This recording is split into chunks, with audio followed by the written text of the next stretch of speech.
Salut à vous, les visiteurs de l'histoire. C'est l'un des monuments les plus célèbres du monde, le Colisée, à Rome, symbole de la puissance de l'Empire romain et de sa soif de spectacle.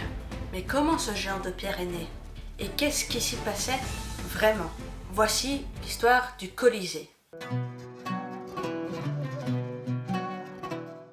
On est en l'an 72 de notre ère. L'empereur Vespasien veut redonner le moral au peuple après une période de guerre civile. Alors, il lance un projet immense, un amphithéâtre gigantesque, en plein cœur de Rome. Objectif, offrir au peuple des jeux gratuits et montrer la puissance de l'Empire. Le chantier est colossal, 80 entrées, des gradins pour 50 000 à 70 000 spectateurs, des souterrains, des ascenseurs, tout ça il y a près de 2000 ans. Et le bâtiment est terminé sous le règne de son fils Titus, en l'an 80.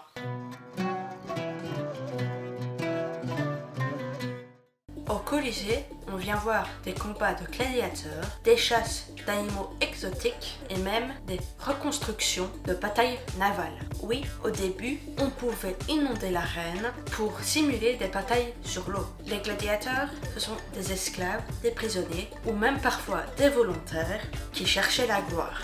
Les animaux, ce sont des lions, des éléphants, des crocodiles, ramenés des quatre coins de l'Empire. C'était violent, sanglant, mais ultra populaire. Et l'entrée était gratuite. C'était la stratégie du pain et des jeux pour calmer la foule.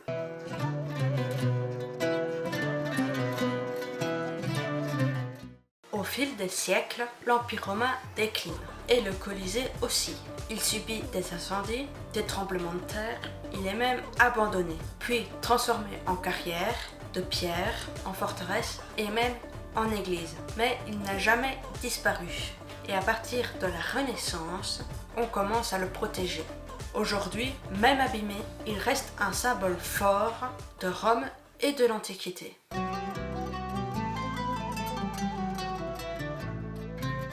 Le Colisée, c'est plus qu'un stade antique, c'est une machine à émotion, une vitrine du pouvoir impérial et un témoin de ce que Rome offrait à son peuple, du spectacle, du sang et de la grandeur. Et même 2000 ans après, il continue d'impressionner. Un monument éternel dans une ville éternelle. Je vous retrouve pour une prochaine vidéo et à bientôt.